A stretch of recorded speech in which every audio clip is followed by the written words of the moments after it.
I don't believe in ghosts, spirits, or anything supernatural until this night changed everything. But that night was undeniably strange. This is a true story, recounted to the best of my memory. During my senior year of high school, my friends Nick, Noah, and I had a weekend ritual of exploring supposedly haunted places. We'd scour the internet for local ghost stories and eerie spots, checking them off one by one. Most were disappointing, urban legends that led nowhere. There was a forest where mysterious light was supposed to appear at a specific time. We never saw it. A bridge where honking at midnight and flashing your headlights 3 times was supposed to trigger something magical. Nothing ever happened. Then we came across a name at the bottom of a list, the Knorpp House. The story went that it was once a plantation house. When Union soldiers came to free the enslaved people, the owner reportedly hanged them from the trees surrounding the property rather than let them go. Over time, the house fell into disrepair, with just enough updates to make it livable before it was abandoned for good. After some debate, we decided to explore it. The weekend arrived, and around 3 a.m., we piled into my Pontiac Bonneville for the 30-minute drive. A light but steady rain fell, the kind that seeps into your bones. The roads were deserted. We didn't see a single car. The house was set back from the road, gated off, with only a small gravel lot nearby where we could park. It seemed to be a maintenance area for the adjacent railroad. The lot was clearly visible from the road, and we joked nervously about how easy it would be for a cop to spot my car and suspect we were up to no good. But we had no other choice. The first thing we noticed was the gate, or what was left of it. 2 brick pillars flanked the entrance to a long, overgrown dirt driveway. Whatever gate had once stood there was gone, replaced by 3 cement blocks that made it impossible for vehicles to pass through. We climbed over them, officially stepping onto the Knorpp property. Online, these brick pillars were called the gates to hell, supposedly having a mystical effect on anyone who walked through. I felt nothing supernatural, just the chill of a damp October night. As we continued down the path, the woods grew thicker. Without our flashlights, we would have been hopelessly lost.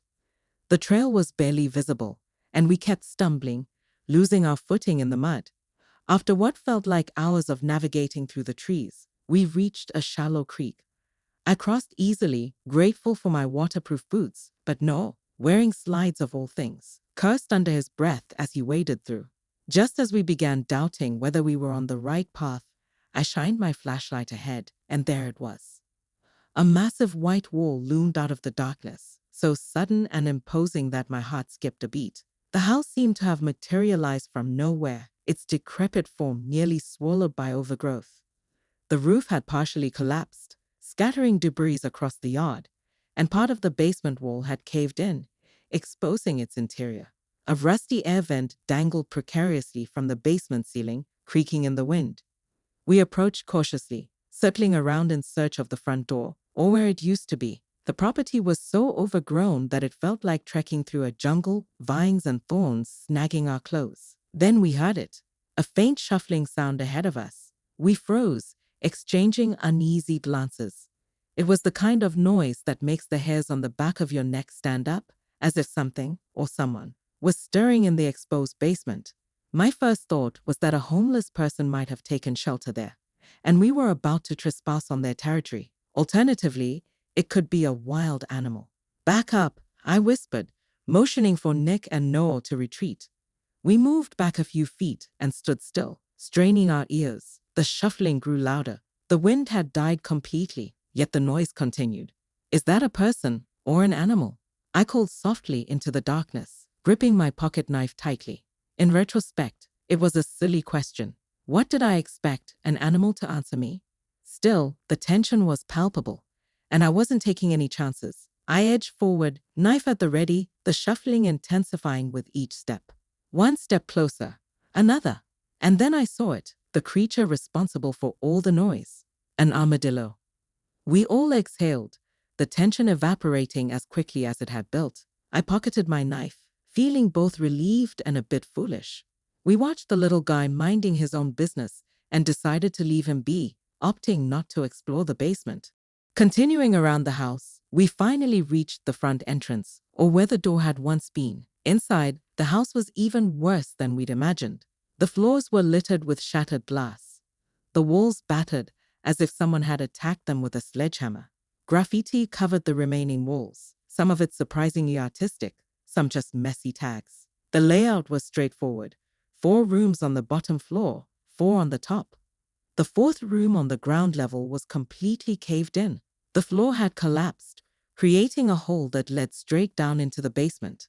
The floor above was in nearly as bad shape, so we decided to steer clear of that area and head upstairs instead. We passed what remained of the stairs to the basement, more like a sheer drop than actual steps. I was grateful for my flashlight. Without it, I might have missed the 9-foot fall onto rubble and concrete below. The stairs leading up were steep and creaky, the worn carpet treads barely clinging on. Upstairs, the back left room contained remnants from previous explorers, a grill and a few beer cans. Apparently, others were less creeped out than we were. Eventually, we reached what seemed to be the master bedroom, essentially 2 rooms without a separating wall. The space was empty, covered in graffiti, devoid of any furniture. With no ghosts making an appearance, we decided to bring out the big guns, a Ouija board. Nick had brought it along, and we set it up in the middle of the room. I placed my phone, propped against a support pillar, to provide light and film the session. We gathered around, placed our hands on the planchette, and began. "Is anyone there?" we asked. To our surprise, the planchette began to move. We all insisted we weren't moving it. To this day, Nick and Noel swear they weren't responsible. The answers it spelled out were nonsensical, random letters and numbers that didn't make sense. We kept asking questions but kept receiving jumbled responses. We were about to call it quits. Then Noah decided to ask, "Are you the owner, or are you a slur?" Before he could finish, the light from my phone abruptly shut off, plunging us into darkness. It took a moment for me to switch on another light, and when I checked my phone, I found the battery completely dead. I'd charged it fully before we left, so I still don't know how it happened. We sat there, a mix of fear and confusion hanging in the air. Breaking the silence, Noah suggested that maybe supernatural entities feed off electrical power. Not exactly comforting, and I wasn't inclined to believe it anyway. After that unsettling moment, we decided it was best to cut our exploration short. I didn't want to risk having my car spotted by the police, so we quickly packed up and made our way back downstairs. As we passed the gaping hole leading to the basement, the cold autumn rain greeted us once more as we stepped outside. We glanced back at our armadillo friend, who seemed to have found shelter among the basement ruins. Making our way through the trashed rear of the house, the silence was suddenly shattered by the roar of an engine coming from the direction of the parking lot. There shouldn't have been anyone else around. We heard tires screeching and gravel being kicked up. Panic set in. We immediately thought someone might be messing with my car. We ran back as quickly as possible, mud splattering our shoes and pants as we sprinted through the creek and up the trail. I was no longer cold, sweat mixing with the rain.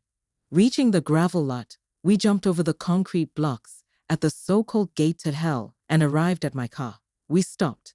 There was no one around. The engine noise had completely ceased, and there was no sign anyone had been there. Looking back, I don't even remember the sound fading as if a vehicle had driven away. It was as if it had just stopped abruptly, like something wanted us out of that house, and did whatever it could to make that happen, and it worked. We got into the car, locked the doors, and headed home, relieved that no one was hurt and my car was unharmed. To this day, I don't believe in the supernatural, but that night was undeniably weird. As we drove away from the Knorpp House, the rain intensified, hammering the windshield in thick sheets. The rhythmic thumping of the wipers, combined with the eerie quiet inside the car, made the drive feel even longer than it was. None of us spoke for the first few miles, too shaken to break the silence. Every now and then, I would glance in the rearview mirror, half expecting to see headlights or something chasing us. But there was nothing, just the empty road behind us. Nick was the first to speak. "That was freaky, right? Like really freaky." Noel, from the backseat, leaned forward, his voice low. "It had to be a coincidence. The phone dying, the car noises. There's no way. Ghosts are real." I nodded in agreement. It was weird, but I'm sure there's an explanation. Maybe someone was messing with us, trying to scare us off. The car engine noise could have been from a passing train or something in the distance. Nick shrugged, staring out the window. "Maybe, The rest of the drive passed in a blur. We didn't talk much after that. By the time I pulled into my driveway, the rain had slowed to a drizzle. I dropped off Noah and Nick and headed home, eager to shake off the strangeness of the night. But even as I crawled into bed, I couldn't stop replaying the events in my head. The eerie house, the armadillo, the Ouija board, and most of all, the sudden, unexplained engine sound. I didn't believe in ghosts, but there was a nagging feeling in my chest that something wasn't right. Maybe it was just the adrenaline, or maybe it was the fact that my phone, fully charged when we left, had died so suddenly. The next morning, I woke up to a slew of messages in our group chat. Nick had sent a few, saying he couldn't stop thinking about the house. Noah had shared a link to an article he'd found online about the Knorpp House, along with a few paranormal theories. Apparently, we weren't the only ones who had experienced something weird there. According to the article, other visitors had reported similar strange occurrences. There were stories of electronic devices suddenly dying, phantom car noises, and even sightings of shadowy figures. One account claimed that someone's flashlight went out the moment they stepped onto the property and didn't turn back on until they left. Others mentioned hearing whispers or feeling a sudden drop in temperature inside the house. I wasn't sure what to make of it. I still didn't believe in ghosts, but the coincidences were piling up. Later that week, Noah called me up. "Hey man, you remember that footage you were filming on your phone at the house? Did you ever get a chance to check it?" I hadn't even thought about it since the night of our visit. With everything that had happened, it slipped my mind entirely. "No, I haven't," I said. "I'll check now." I unlocked my phone and scrolled through the videos.